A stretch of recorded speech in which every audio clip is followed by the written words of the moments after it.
अस्सलामुअलैकुम दोस्तों, मैं आज आप लोगों को बनाना सिखाने वाली हूँ सुहांजना और गोश्त का सालन। और इंशाल्लाह मेरा सालन बहुत लजीज और मज़ेदार होने वाला है। और अब मैं आपको ये दिखा रही हूँ कि ये जो सुहांजना है, हमने इसको 3 से 4 मरतबा अच्छी तरह से उबाल लिया था ताकि इसमें कोई कड़ाहट ना रहे। अब मैं इसमें डाल रही हूँ 1/4 कप कुकिंग ऑयल। ऑयल के अच्छी तरह से गर्म हो जाने पर मैं इसमें शामिल करूँगी 2 कटे हुए प्याज। तो बड़े साइज़ के कटे हुए प्याज मैं इसमें शामिल कर लूँगी। उनको मैं अच्छी तरह से ब्राउन करूँगी। ब्राउन करने के बाद मैं इसमें शामिल कर दूँगी अदरक लहसुन का पेस्ट 2 बड़े खाने के चम्मच। उसको अच्छी तरह हम पका लेंगे ताकि इसमें अदरक लहसुन की कोई बदबू ना रह जाए।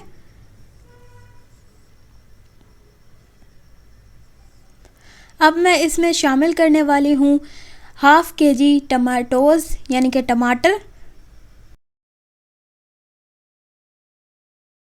2 बड़े खाने के चम्मच लाल मिर्ची। इसको मिक्स करूँगी। मिक्स करने के बाद फिर मैं इसमें शामिल करने वाली हूँ धनिया, 1 बड़ा खाने का चम्मच। अब हम इसमें शामिल करेंगे गरम मसाला, 1 चाय का चम्मच। अब मैं इसमें शामिल करूँगी नमक हस्बे ज़रूरत, आप अपने ज़रूरत के मुताबिक इस्तेमाल कर सकते हैं। इसके बाद मैं इसमें शामिल करने वाली हूँ चाट मसाला 1 टीस्पून। अब मैं इसमें डालूँगी 8 कुटी हुई मिर्चें। इसके बाद हम इसमें शामिल कर लेंगे टर्मरिक पाउडर 1 चाय का चम्मच। इसके बाद हम इसमें शामिल करेंगे चौथाई कप पानी। अब मैं इसको 5 मिनट के लिए हल्की आंच पर पकने दूंगी। अब जी हमारे टमाटर तैयार हैं। अब मैं इसमें डालूंगी 1 चम्मच वाइट सिरका। इसके बाद मैं इसमें शामिल कर दूंगी ½ kg मुर्गी का गोश्त। मिक्स कर लूंगी अच्छी तरीके से।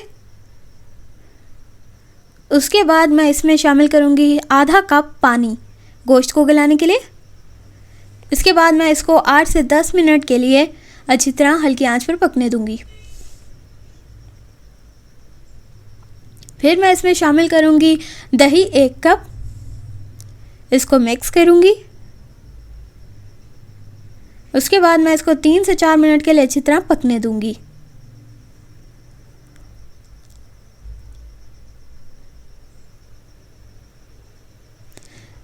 इसके बाद हम इसमें शामिल कर रहे हैं सुहांजना 1 kg यानी कि 1 किलो सुहांजना।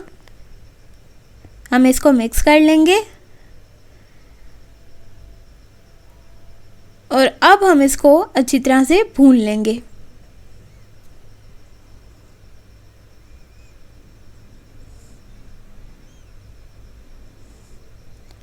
इसको हम तब तक भूनेंगे जब तक कि इसका पानी बिल्कुल खुश्क ना हो जाए।